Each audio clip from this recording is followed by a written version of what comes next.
बिस्मिल्लाहिर्रहमानिर्रहीम अस्सलाम वालेकुम। Welcome to my YouTube channel let's cook with Samraj. हम लोग बनाने लगे हैं चिकन और दाल चना के कटलेट्स। और सबसे पहले मैंने ये बॉइल्ड दाल ले ली है, ठीक है। और उसके बाद साथ मेरे पास चिकन है। सबसे पहले हम इसको अच्छे से मैश करेंगे और मैश करने के बाद इसके अंदर हम बाकी ये इस तरह का मैशर तकरीबन हर घर में अवेलेबल होता है। आप ये ले लें और इसको अच्छे से मैश कर लें पहले इस तरह से। सबसे पहले हमने अपने मटेरियल को दरदरा सा कूट लेना है। इसको बहुत ज्यादा ग्राइंड करके आपने पीस नहीं लेना, थोड़ा सा इसको दरदरा से रखना है। इसके दाल का टेक्सचर जो है ना, टू सम एक्सटेंड इसके अंदर बाकी रहना चाहिए। ये मैंने इसके अंदर 1 पाव चिकन डाला है और 1 पाव ही इसमें दाल डाली है। अब इसके अंदर हम लोग बाकी चीजें ऐड करते हैं। सबसे पहले मैं यहाँ पे जी मेरे पास 2 बड़े साइज के प्याज थे, इनको मैंने चॉप कर लिया है और ये इसी तरह से हम इसके अंदर ऐड कर देंगे। अदरक का पेस्ट है मेरे पास तकरीबन 1 टेबल स्पून, ये मैं इसके अंदर ऐड कर दूंगी। और ये मेरे पास लहसुन का पेस्ट है, ये भी 1 टेबल स्पून के इक्वल है, ये मैं इसके अंदर ऐड कर रही हूँ।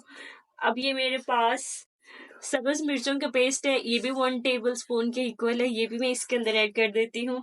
और ये मेरे पास दरदरा सा कुटा हुआ खुश्क धनिया है, ये मैं इसके अंदर ऐड कर देती हूँ। ये भी 1 टेबल स्पून ही है। एक कटोरी भरी हुई सब्ज धनिया ले लिया, इसकी बहुत अच्छी फ्रेग्रेंस आएगी। आप ये भी मैंने इसके अंदर डाल दी। अब हम इसके अंदर ऐड करते हैं dry spices. 1 teaspoon salt add कर दिया है मैंने इसके अंदर। 1/2 टीस्पून काली मिर्च डाल देती हूँ। ये 1 टीस्पून मैं इसके अंदर हल्दी डाल रही हूँ।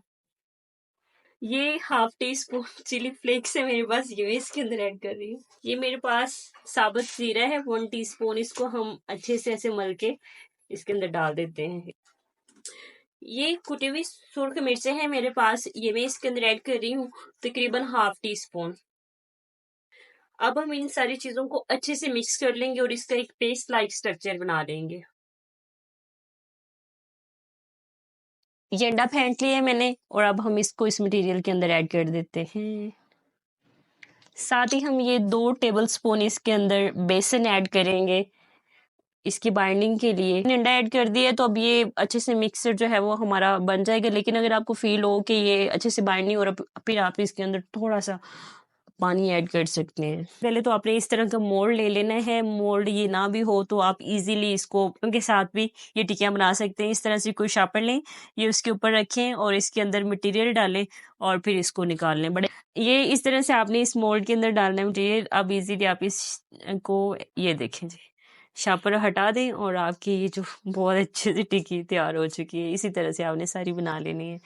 जैसे हम इसको बनाते जाएंगे और रखते जाएंगे।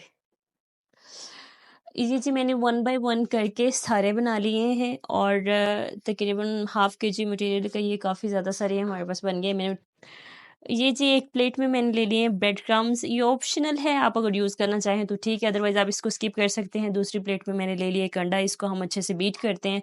फिर हम इसके ये जो हमने टिक्कियाँ बनाई हैं उसके ऊपर कोट करेंगे और इसको फ्राई करेंगे।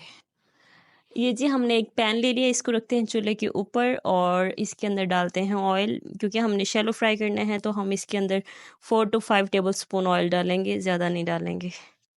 ये जी कटलेट्स को मैंने ब्रेड क्रम्स में डिप कर लिए और अब हम इसको 1 बाय 1 पैन के अंदर डालते हैं। ये मैंने दूसरा इसके अंदर डाल दिए, इसी तरह से हम लोग फ्राई कर लेंगे इन्हें। ये देखें ब्रेड क्रम्स की कोटिंग करने के बाद और अंडे की कोटिंग करने के बाद मैं इनको फ्राई कर रही हूँ। आपने इन दोनों साइडों से तकरीबन 2-2.5 मिनट तक आपने इसको फ्राई कर लेना है। ये है जी हमारे चिकन और दाल के कटलेट्स की फाइनल लुक। आप इस रेसिपी को ज़रूर ट्राई करें, फीडबैक देना ना भूलिएगा। अल्लाह पाक आप सबको अपने हिफ्ज़ व अमान में रखे। वीडियो अच्छी लगी तो चैनल को सब्सक्राइब करें, वीडियो को लाइक करें, शेयर करें। Thank you so much. अल्लाह हाफ़िज़।